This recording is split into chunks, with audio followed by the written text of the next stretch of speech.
Good morning, boys and girls. Good morning, Miss O'Connor. Welcome to another wonderful day. It's story time with Miss O'Connor. Today is Monday, April 13th, 2020.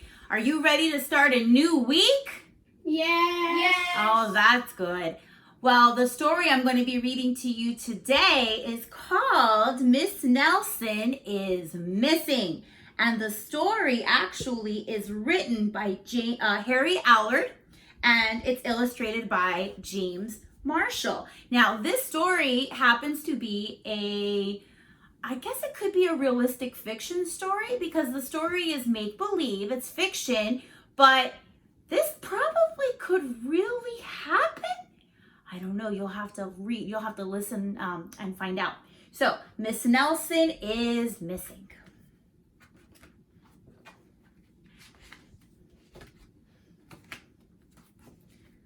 The kids in room 207 were misbehaving again. Spitballs stuck to the ceiling, paper planes whizzed through the air. They were the worst behaved class in the whole school. Not a good way to be.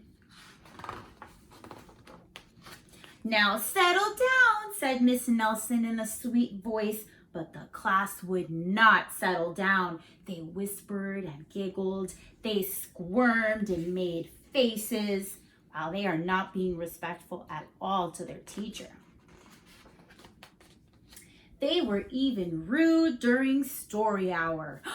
How horrible. And they always refused to do their lessons. Something will have to be done, said Miss Nelson. Now, she looks like a very sweet lady, doesn't she? And they're not being very kind and respectful to her. The next morning, Miss Nelson did not come to school. Wow, yelled the kids. Now we really can act up. And they began to make more spitballs and paper planes.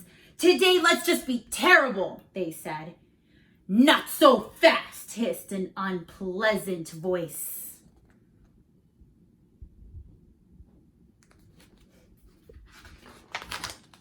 A woman in an ugly black dress stood before them.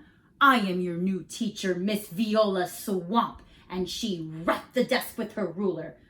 Where is Miss Nelson? Asked the kids. Never mind that, snapped Miss Swamp. Open those arithmetic books.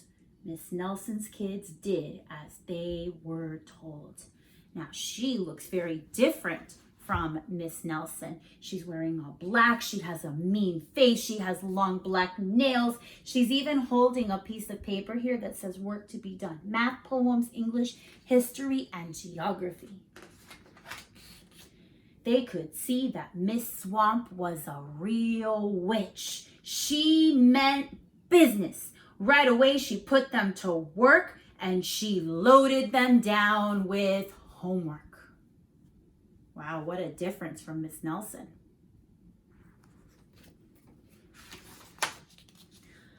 We'll have no story hour today, said Miss Swamp. Keep your mouths shut, said Miss Swamp. Sit perfectly still, said Miss Swamp. And if you misbehave, you'll be sorry, said Miss Swamp. The kids in room 207 had never worked so hard.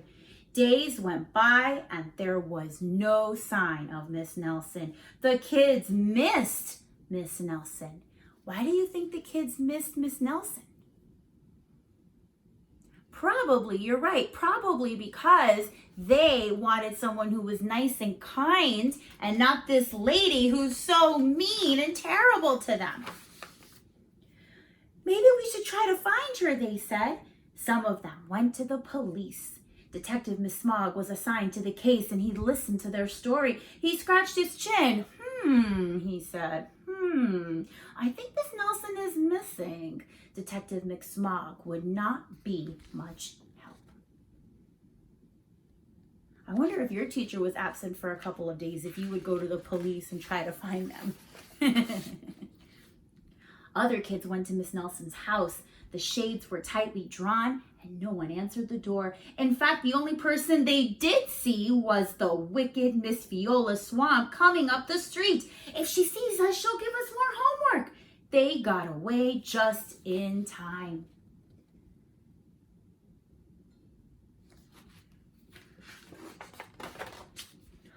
Maybe something terrible happened to Miss Nelson. Maybe she was gobbled up by a shark, said one of the kids, but that didn't seem very likely. And you see her in their imagination.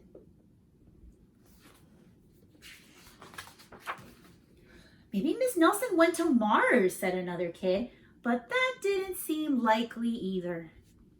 Pretending that she's on Mars. I know, exclaimed one know-it-all. Maybe Miss Nelson's car was carried off by a swarm of angry butterflies. But that was the least likely of all. Probably not happening.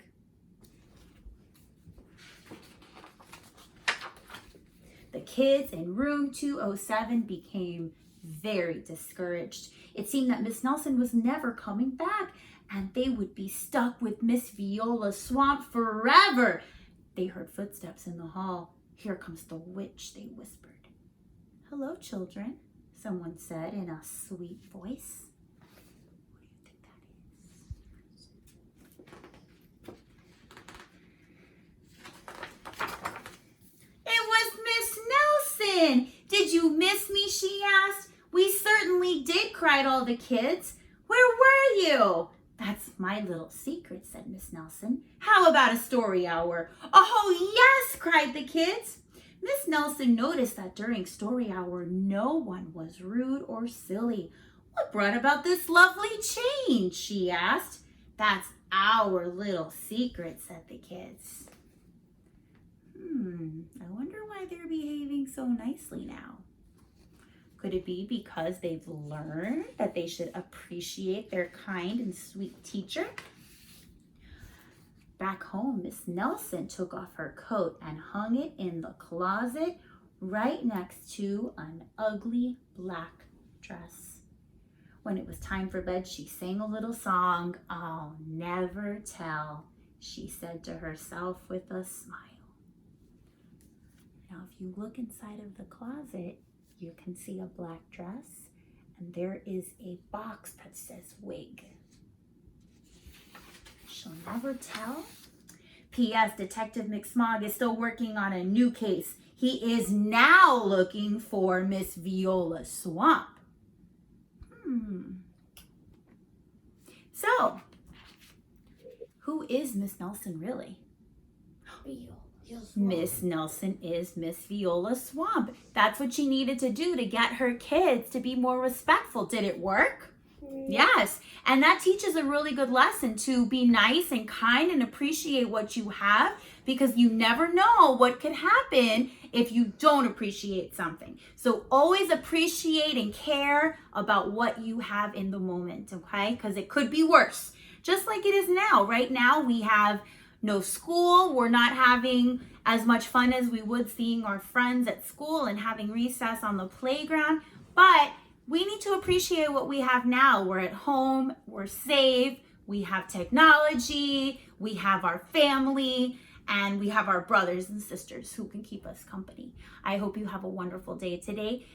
Do well with online learning, pay attention, get your work done, be kind to your parents, and I hope you have a wonderful day. I'll see you here tomorrow for story time with Miss O'Connor. Bye, everybody. Bye.